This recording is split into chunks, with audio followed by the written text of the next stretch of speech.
ప్రేక్షకులకి నమస్కారం. గోపురానికి స్వాగతం.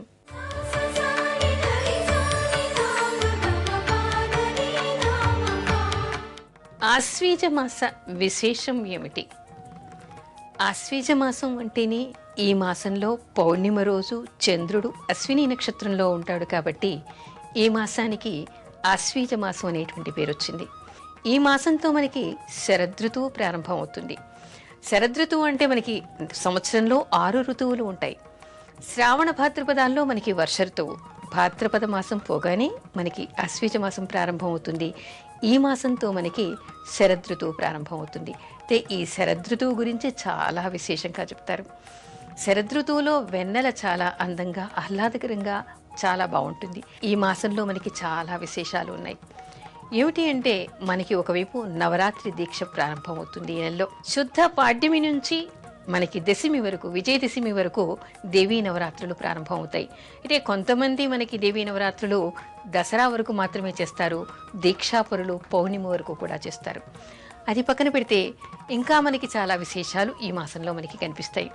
అదేమిటి అంటే శరత్ పౌర్ణిమ. శరత్ పౌర్ణిమ కూడా మనకి చాలా విశేషాలు ఉన్నాయి. అన్ని పౌర్ణిమల కంటే కూడా ఈ పౌర్ణమి గురించి మనం చాలా విశేషంగా చెప్పుకుంటాం. ఈరోజు చేయదగినటువంటి పూజలు కూడా చాలా ఉంటాయి.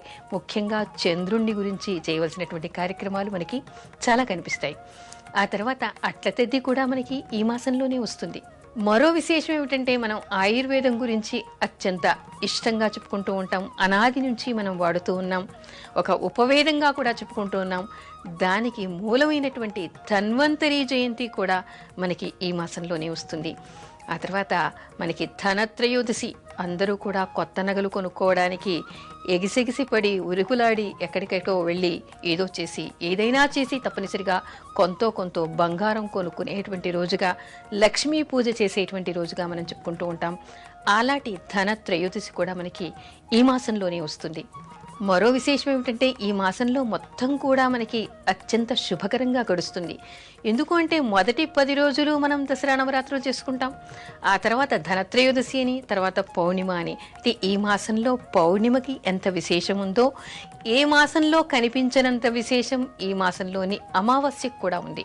మనకి చివరిలో వచ్చేది ఏమిటి? ధనత్రయోదశి, నరక చతుర్దశి, ఆ తర్వాత దీపావళి. అంటే దీపావళి ఈ మాసంలోని అమావాస్య రోజు మనకి వస్తుంది. అమావాస్య రోజు మనం లక్ష్మీ పూజని ప్రత్యేకంగా చేస్తాం. అంటే ఏమిటి? ఇక్కడ మనకి లక్ష్మీ పూజకి ఈ అమావాస్య చాలా విశేషమైందిగా మనం చెప్పుకుంటాం.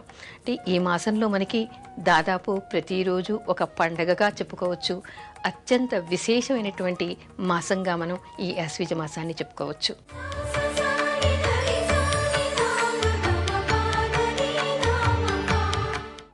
ఆశ్వీజ శుక్ల పాడ్యమి విశేషం ఏమిటి? ఆశ్వీజ శుక్ల పాడ్యమికి 2 రకాల ప్రత్యేకతలు ఉన్నాయి.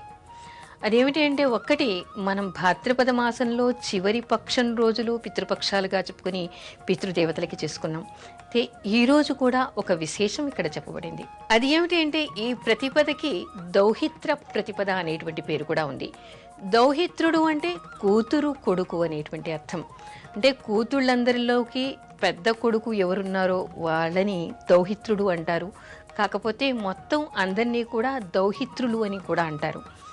అయితే ఇక్కడేం చెప్తారు? ఎవరికైనా మగపిల్లలు లేనప్పుడు, ఆడపిల్లలు మాత్రమే ఉన్నప్పుడు వాళ్ళ కొడుకు అంటే కూతురు కొడుకు అమ్మమ్మకి తాతకి కార్యక్రమాలు గతించిన తర్వాత నిర్వహిస్తూ ఉంటారు. అయితే సమాజంలో ఈ విషయం మీద చాలా అపోహలు కూడా ఉన్నాయి. అదేమిటంటే, తల్లిదండ్రులు బ్రతికి ఉన్నా, మేనమామలు బ్రతికి ఉన్నా కూడా వీళ్ళు కార్యక్రమ నిర్వహణ చేయవలసినటువంటి అవసరం లేదు అనేటువంటి అపోహ కూడా చాలా మందిలో ఉంది. అయితే మేనమామలు ఉన్నప్పుడు, గతించినప్పుడు చేయవలసినటువంటి అవసరం లేకపోయినప్పటికీ కూడా మనవలందరికీ అంటే దౌహిత్రులు అని చెప్పుకునేటువంటి కూతుళ్ళ కొడుకులందరికీ కూడా మాతామహి, మాతామహ అంటారు. మాతామహి అంటే అమ్మమ్మ, మాతామహ అంటే తల్లి, తండ్రి, తాతయ్య గారు.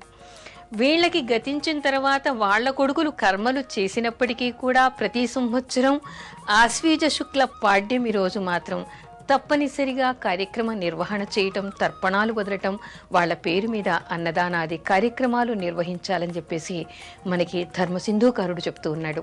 అయితే ఈ విషయాలు పక్కన పెడితే మనకి మరో ప్రత్యేకత కూడా ఉంది. ఈ రోజు ఆశ్వీజ శుక్ల పాడ్యమి రోజు మనకి దేవీ నవరాత్రులు, శరన్నవరాత్రులు ప్రారంభమవుతాయి. ఈ రోజు ఉదయమే కలశ స్థాపన చేయాలి, అమ్మవారి నవరాత్రి దీక్ష ఆరంభం చెయ్యాలి. అయితే దీని మీద కూడా చాలా వాదనలు మనకి కనిపిస్తూ ఉంటాయి. ప్రతి పదని మనం ఏ విధంగా ఎంచుకోవాలి అంటే మనకి మిగులులో చెయ్యాలా లేదా ప్రారంభంలో చెయ్యాలా, ఎప్పుడు చెయ్యాలి, ఎన్ని ఘడియలు ఉండాలి అనేటువంటి మీమాంస చాలా మందిలో ఉంది. నిజానికి శాస్త్రానుసారం ఏ రోజు ప్రారంభం చెయ్యాలి, తిథులంతా కూడా మనకి 24 గంటలు ఉంటాయి, కానీ అవి ఎప్పుడు ప్రారంభం అవుతాయి? మనం సమయం 24 గంటలు అంటే రాత్రి 12 నుంచి మళ్ళీ 12 వరకు 24 గంటలని లెక్క పెట్టుకుంటాం. ఆ లెక్క ప్రకారం మనకి తిథులు రావు. మనకి హిందూ సాంప్రదాయం ప్రకారం ఏమిటంటే సూర్యోదయం నుంచి మనం ఏదైనా కూడా లెక్క పెట్టుకుంటాం. అయితే ధర్మసింధుకారుడు ఏం చెప్తాడంటే సూర్యోదయం తర్వాత 6 ఘడియలు ఉన్నప్పుడు అంటే ప్రతిపదా తిథి, పాడ్యమి తిథి 6 ఘడియలు ఉంటే ఆ రోజు కలశ స్థాపన చేయాలి అనేటువంటి మాట మనకి కనిపిస్తోంది. కానీ మరికొన్ని గ్రంథాల్లో 2 ఘడియలు ఉన్నా, మరికొన్ని గ్రంథాల్లో 1 ఘడియ ఉన్నా కూడా చెయ్యవచ్చు అనేటువంటి ప్రమాణాలు మనకి కనిపిస్తూ ఉన్నాయి. నిజానికైతే ఇక్కడ చెప్పొచ్చే విషయం ఏమిటి అంటే అమావాస్య కలిసినటువంటి ప్రతిపద రోజు కలశ స్థాపన చేయకూడదు. అంటే సూర్యోదయానికి అమావాస్య ఉండి ఆ తరువాత మనకి ప్రతిపద ప్రారంభమైతే మాత్రం చేయకూడదు. తర్వాత అంటే 6:30కి అమావాస్య ఉండి 6:30కి సూర్యోదయం అయ్యి 6:35కో 6:31కో మనకి పాడ్యమి ప్రారంభమైనా కూడా ఈరోజు చేయకూడదు. తెల్లవారి మళ్ళీ మనకి సూర్యోదయానికి 1 ఘడియ ఉన్నా చాలు, ఆ రోజు మనం ప్రారంభం చెయ్యాలి. అంటే ఇక్కడ మనకి అర్థమయ్యేటువంటి విషయం ఏమిటంటే శేషంలో చెయ్యాలని కాదు, కానీ సూర్యోదయానికి అమావాస్య లేనటువంటి పాడ్యమిని మనం ఎంచుకొని ఆ పాడ్యమి ఘడియల్లో మనం ఈ కలశ స్థాపన చెయ్యాలని చెప్పేసి మనకి ధర్మశాస్త్రాలని చెప్తూ ఉన్నాయి. అంటే ఈరోజు మనకి విశేషం ఏమిటి, నవరాత్రి దీక్ష ప్రారంభం అవుతుంది, మరోవైపు దౌహిత్ర ప్రతిపద కూడా ప్రారంభమవుతుంది. అయితే 2 కార్యక్రమాలు చేసేవాళ్ళు ఏ విధంగా చెయ్యాలి అనేటువంటి మీమాంస కూడా చాలా మందిలో ఉంది. అయితే పితృకార్యాలకి దీనికి ఎలాంటి సంబంధం లేదు, వీళ్ళు కలశ స్థాపన చేసినప్పటికీ కూడా పితృకార్యాన్ని చేయవచ్చు అని చెప్పేసి మనకి శాస్త్రాలు చెప్తూ ఉన్నాయి. కాబట్టి పితృకార్యాన్ని నవరాత్రి దీక్ష ఉంది అని చెప్పేసి పోగొట్టడానికి వీల్లేదు. అదేవిధంగా దీక్ష ఇంట్లో కొనసాగుతూ ఉన్నవాళ్ళు, వంశ పారంపర్యంగా దేవీ నవరాత్ర ఉత్సవాలు చేస్తున్నటువంటి వాళ్ళు, దౌహిత్రులు ఎవరైనా ఉంటే అటు అమ్మమ్మ తాతకి చేసుకోవాలి, ఇటు దేవీ నవరాత్రులు కూడా చేసుకోవచ్చు అని చెప్పేసి మనకి ధర్మశాస్త్రాలు చెప్తూ ఉన్నాయి. నవరాత్రి దీక్షను ఏ విధంగా చేయాలి? నవరాత్రి దీక్ష చేయడానికి చాలా నియమాలు ఉన్నాయి. ఏమిటంటే కొంతమంది ఇళ్లల్లో స్త్రీలు మాత్రమే వాళ్ళు ఇష్టానుసారంగా చేసుకుంటారు, కలశ స్థాపన మాత్రం చేయరు.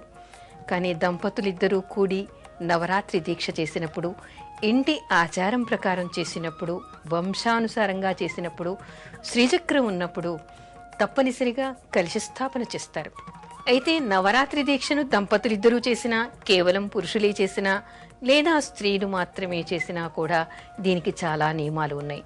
అయితే ఈ నవరాత్రి దీక్షలో పాడ్యమి మొదలుకొని విజయదశమి వరకు కొంతమంది చేస్తారు. శ్రీ విద్యా ఉపాసకులు మరికొంతమంది దీక్షాపరులు పాడ్యమి నుంచి పౌర్ణిమ వరకు కూడా 15 రోజులు కూడా ఈ దీక్షను కొనసాగిస్తారు, హోమాలు చేస్తారు. ఆ తర్వాత కొంతమందికి వీలు కాదు, పాడ్యమి నుంచి చేయటానికి వీలు కాని వాళ్ళు ఉంటారు. ఆ తర్వాత కొంతమందికి ఇంటి ఆచారం ప్రకారం కూడా 7 రోజులు కొంతమంది చేస్తారు. అలా కాకుండా కొంతమంది కేవలం 5 రోజులు చేస్తారు. చాలా సర్వసాధారణంగా చాలామంది పూజ చెయ్యాలని ఆకాంక్ష ఉన్నవాళ్ళు కేవలం 3 రోజులు చేస్తారు. మూలా నక్షత్రం మొదలు పెట్టుకుని విజయదశమి వరకు 3 రోజులు చేస్తారు.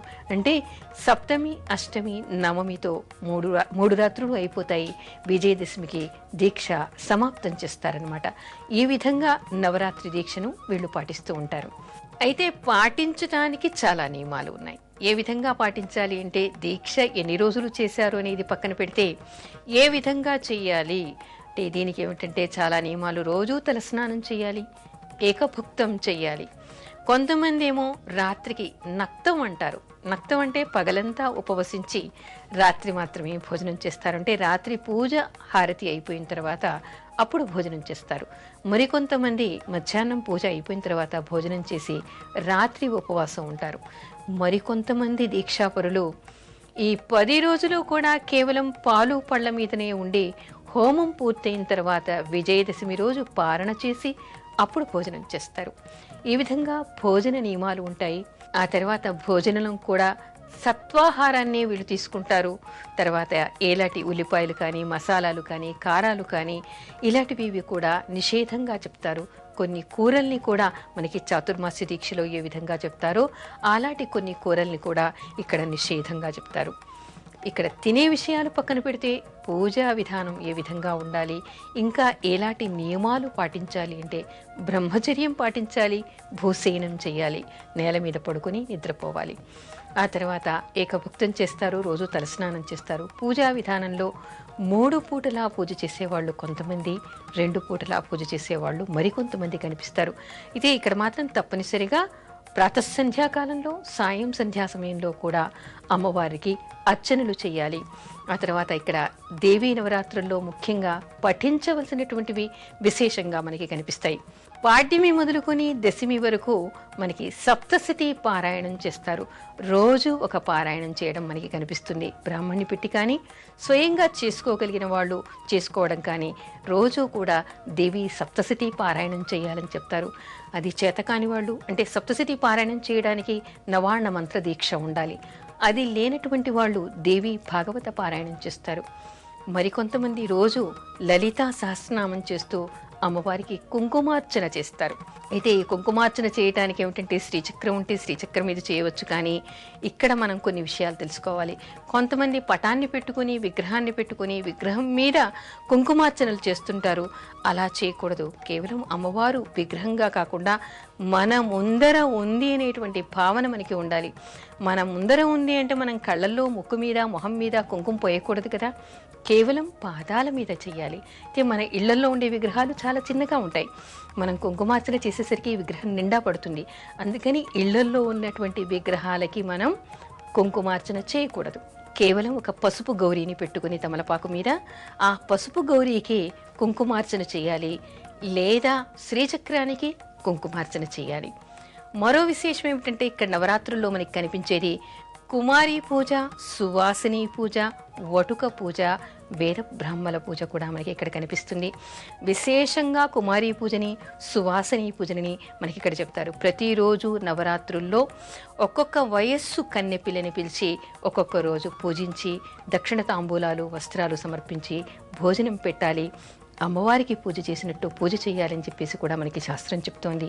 అదేవిధంగా సువాసినులు అంటే పెళ్ళైనటువంటి సుమంగళులకి కూడా రోజు ఒకళ్ళకి పూజ చేయాలని చెప్పేసి కూడా మనకి శాస్త్రం చెప్తోంది. ఆ తర్వాత మహర్నవమి రోజు హోమం చేసేటువంటి అలవాటు ఉన్నవాళ్ళు మహర్నవమి రోజు హోమం కూడా, చండీ హోమం కూడా నిర్వహించాలని చెప్పేసి మనకి చెప్తోంది.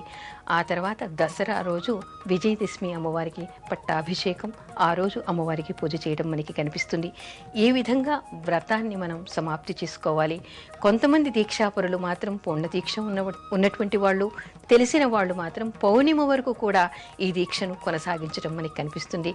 పౌర్ణిమ రోజు అమ్మవారికి పూజ చేసి ఆ రోజు వ్రత సమాప్తం వాళ్ళు చేస్తారు. ఏది ఏమైనప్పటికీ కూడా నవరాత్రి దీక్ష ఉన్నవాళ్ళు దీక్ష ప్రకారం చేస్తారు. దీక్ష లేనటువంటి వాళ్ళు కూడా కేవలం ఏ పటాన్నైనా పెట్టుకుని అమ్మవారికి దీపారాధన చేసి స్తోత్రాలు చదువుకుని అమ్మవారి అనుగ్రహాన్ని పొందవచ్చు.